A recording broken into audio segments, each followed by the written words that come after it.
สบายดีและสวัสดีเด้อพ่อแม่พี่น้องกันเบิดสุขสู่คนเนาะพี่น้องเนาะยินดีต้อนรับเข้าสู่สองคำหวานซาแนลเด้อมื่อนี้เนาะ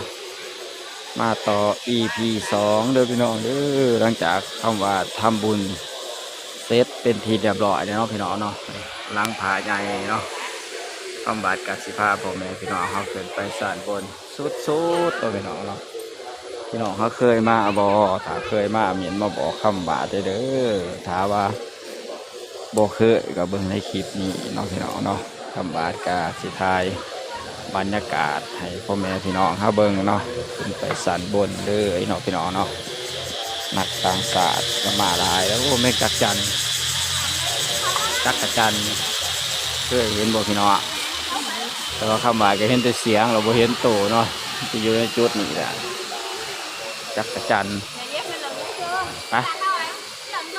ไปสันบนเลยเนาะพี่น้องเนาะทำบาดกับสุดท้ายบรรยากาศให้พ่อแม่พี่น้องเขาเบิ่ง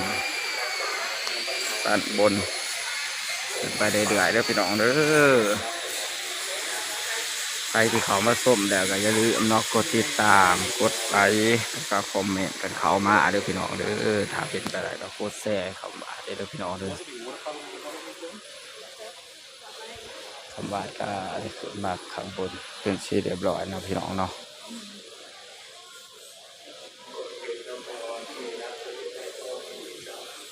โอ้หอนบอกพี่น้องย่างตากแดดมันสูงเลยพี่น้องลังผาเนาะองค์ใหญ่ๆเลยหรอนี่แล้วขึ้นไปชั้นบนเราสิเห็นชัดเจนเนาะพี่น้องไปเอาไปข้างในเลยเนาะพี่น้อง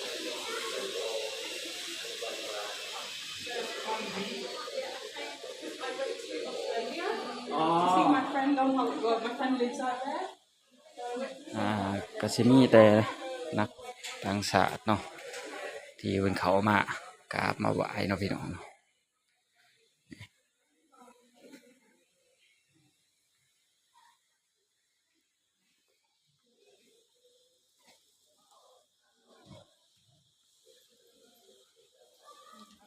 ขึ้นไปสันบนต่อเลยพี่น้องเนาะ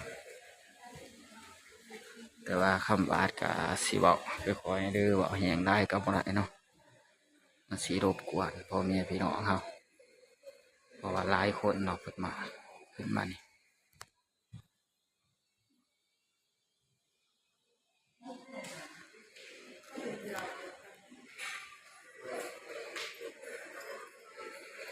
นี่แต่แบบว่าเพิ่นสะสมของเก่าเนาะพี่น้องเนาะเด็ก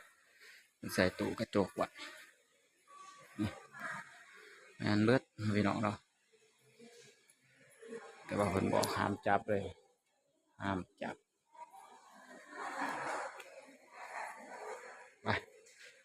ไปสันบนต่อเนาะพี่น้องเนาะบาดสิพาพ่อแม่พี่น้องขึ้นไปสันบนต่อเลย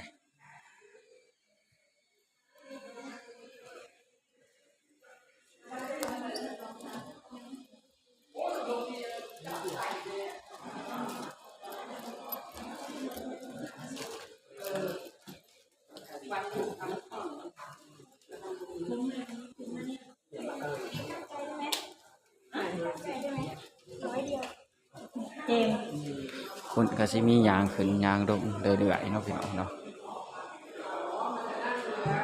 ซ้อมแป้ง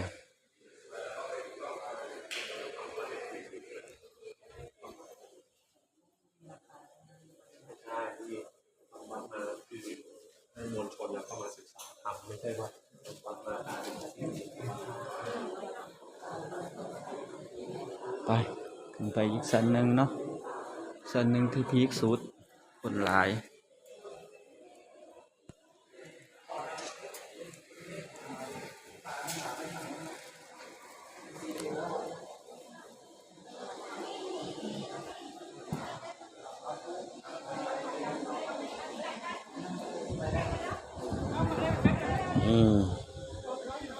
มาเป็นทีเรียบร้อยนะพี่น้องเนาะมุมสูง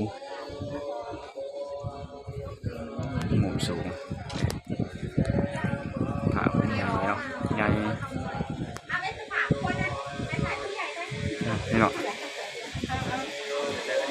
มุมสูงเห็นบ่สันดางไงพี่น้องไปเข้ามากับสิพาพ่อแม่พี่น้องเฮารอเบิ่งรอบๆ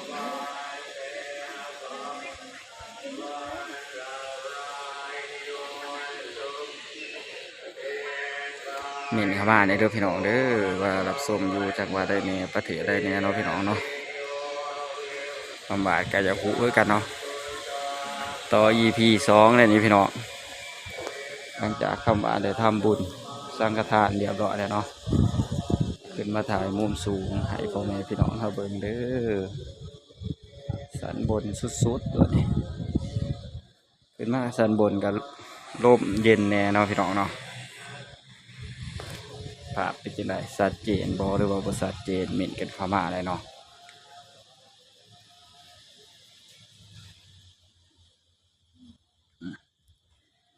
มานี่ก็สิมีอีกวัดหนึ่งเนาะวัดนี้นี่เข้าว่าก็ยังบ่ทันได้เข้าจักเทื่อเนาะพี่น้องเนาะ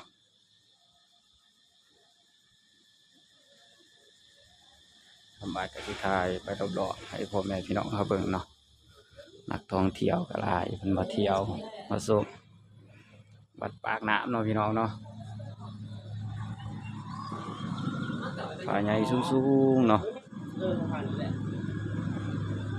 สิมีคลองน่ะ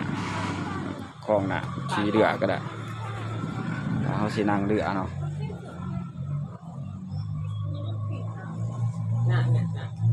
เราต้องตรงนี้ไว้อ๋อ นี่ ออกเลาะหน้าโรงเรียนไปนี่ นี่บรรยากาศ ซอยนะเห็นปะ มุมสูงเนาะพี่น้องเนาะ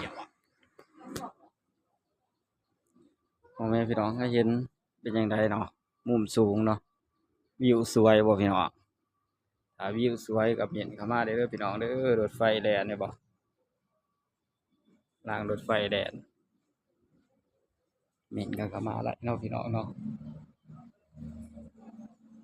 ได้ยินเสียงคำว่าเว้าคอยก็ต้องขอโทษขออภัยพ่อแม่พี่น้องกันเบิดสุขสู่คนเด้อเพราะว่าคำว่าก็บ่ได้เว้าแรงเนาะ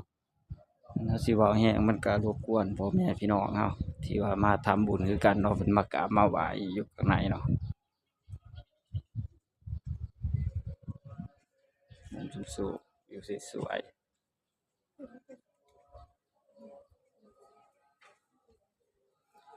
ให้บรรยากาศมารอบๆเนาะพี่น้องเนาะ